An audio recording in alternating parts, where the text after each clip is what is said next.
Ya dah, aku zikir pakai tangan. Aku zikirnya ngomongnya tapi gini, arwarot, arwarot, arwarot. Halo semuanya, assalamualaikum warahmatullahi wabarakatuh. Bertemu lagi dengan saya di sini Satrio Wahyu, dan ini adalah Diary Satrio Wahyu, sebuah diary luar biasa yang semakin dirindukan. Walaupun gue tahu nih belum banyak yang merindukan gue, walaupun gue tahu belum banyak yang nonton gue, tapi nggak apa-apa lah, gue merindukan diri gue sendiri juga kagak apa-apa. Biasa, udah lama ngejomblo. Ini ngomong-ngomong nih ya, gara-gara si Mbak Anggi ada muncul di podcast-podcast nih, kita pagi-pagi buta udah nyari itu ya kan. Ini apa sih ini arwarot kok ini ada nama baru nih. Kemarin kan udah sibuk nih ya sosial media sama satanik gara-gara Bang Mongol muncul nih ya. Dia ngomong dia itu mantan anggota satanik, terus sekarang udah tobat. Sekarang dia udah banyak tuh ceramah-ceramah di sana sini supaya kita itu lebih ibadah lah, lebih mendekatkan diri sama Tuhan yang Maha Esa gitulah ya, bagus lah. Nah sekarang ini tiba-tiba muncul lagi nih arwarot nih. Arwarot ini apa kan? Aku kan penasaran lah, aku carilah di artikel-artikel. Belum banyak artikel-artikel yang nulisin ini arwarot. Ini arwarot nih siapa? Tahu-tahu dia kok ngetop, tahu-tahu dia viral, tahu-tahu dia FYP di TikTok, tahu-tahu dia masuk podcast. Nah ternyata arwarot ini emang adalah pemimpin jin yang memiliki posisi yang lumayan tinggi lah gitu. Nah kalau di dalam dunia kekristenan nih, kalau nggak salah ya, salah mohon dibetulkan ini ya, katanya si arwarot ini kalau di dalam kekristenan itu disebut sama Lucifer. Dan memang kalau Lucifer itu ada rencana nih, dia planning nikah ame 13 perempuan di dunia, 13 wanita, 13 manusia. Salah satunya di Indonesia ini adalah Mbak Anggi ini yang asalnya dari Malang tapi lahirnya di Bogor. Nah ini kejadian-kejadian ini tuh bener-bener mind blowing kalau aku lihat dari podcastnya Bang Denny Sumargo ya. Mbak Anggi ini sampai tahu-tahu pasang behel.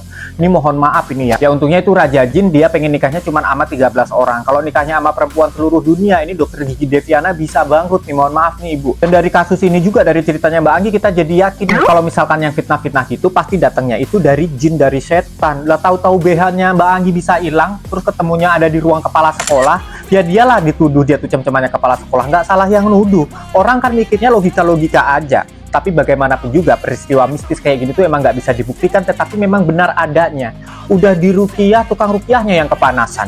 Udah didoain, yang ngedoainnya yang kepanasan. Ada juga tuh ya dukun yang katanya memanfaatkan keluarganya Mbak Anggi nih supaya buat ngusir ini jin, katanya suruh beli paku. Nah satunya itu pakunya 10 juta, sementara suruh beli 7. Untungnya keluarganya Mbak Anggi kagak beli tuh paku. Tapi gue salut sama suaminya Mbak Anggi ini, namanya Mas Anggun ya, rada-rada kebalik ya, namanya cowoknya namanya Anggun, ceweknya namanya Anggi. Dia bisa nerima Mbak Anggi ini apa adanya. Mbak Anggi ini nggak mau punya anak, Mbak Anggi ini benci sama anak kecil. Mbak Anggi ini sering banget ada barang-barang hilang di rumahnya. Suatu saat Mbak Anggi ini tiba-tiba ditemukan nyetir mobil. Nah sementara mobilnya itu ditabrakin lah ke pohon sama itu jin.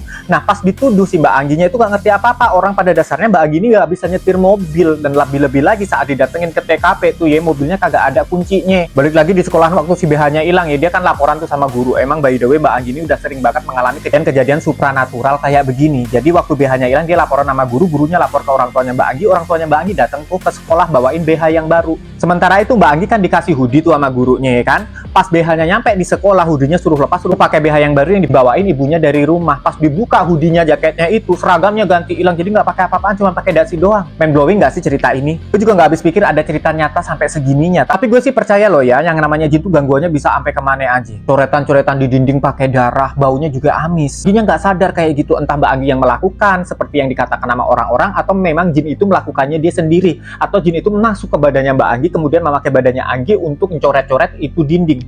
Sampai suatu ketika itu spidol semuanya sampai cat kuku diumpetin sama emaknya karena saking capeknya mereka ngecat rumahnya tuh berulang-ulang karena dicoret-coret mulu.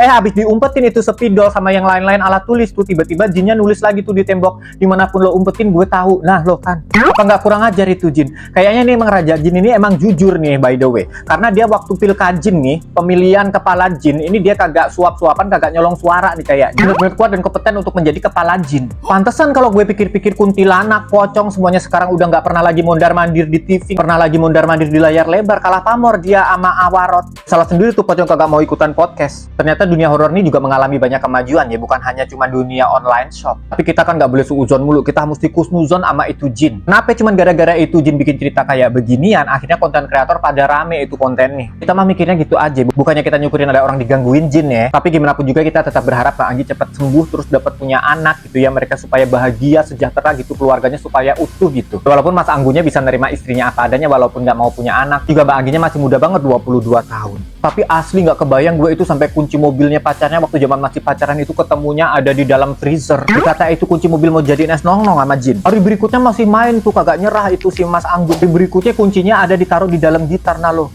pantesan Bunda Kora live-nya kagak ada yang nonton, sekarang pada turun itu views-nya. Semua netizen pada sibuk nyari arwarot apaan. Gue nyarinya mas sumbernya belum banyak. Dibilang itu memang raja jin yang punya kedudukan yang cukup tinggi dan punya pengaruh yang cukup kuat gitu. Buat kalian yang masih jomblo-jomblo, kalian bersyukur lah, mungkin jodoh kalian belum nyampe. Jangan sampai kalian dijodohin sama arwarot aja. Emang tuh arwarot kurang apa itu jin betina di alamnya sana? Kenapa mesti cari istri dari bangsa manusia gitu? Gue nggak habis pikir. Gak bisa gitu nikah sama Nyi Roro Kidul kayak Nyi Blorong, kayak Ratu Kidul kayak. Atau kalau mau yang blasteran dikit nikah sono sama Yunani no sama Medusa. Lo kan banyak di Cina juga ada Pai Suchen. Enggaknya masih sama gitu, masih dunia goib. Kalau gini gangguin istri manusia kan kasihan manusianya. Syukur-syukur semoga Mbak Anggi sama Mas Anggun nih kuat ya. Kita berharapnya sih gitu, terus cobaan ini cepat berlalu gitu. Anggunnya juga sholatnya rajin loh, dia doain terus habis sholat supaya istrinya itu gangguannya cepat berlalu. Kita yang jadi kepikiran, mohon maaf. Bisa sinkron gitu omongannya antara orang-orang pinter yang sebelumnya ditemuin sama Mbak Anggi sama Mas Anggun sebelum dia viral nih, sama omongannya Bang Mongol. Bang Mongol tahu banget ini beneran satanik nih Bang Mongol dulunya. Untungnya ada orang satanik yang tobat bisa ngasih tahu nih bahwa Lucifer tuh ada rencana buat nyari 13 permaisuri di dunia. Nah kalau enggak kan kita kaget tahu-tahu dia kawinan. Dulu lah ya, kita nggak bisa panjang-panjang, kita mau ngangkat jemuran di luar udah mau hujan.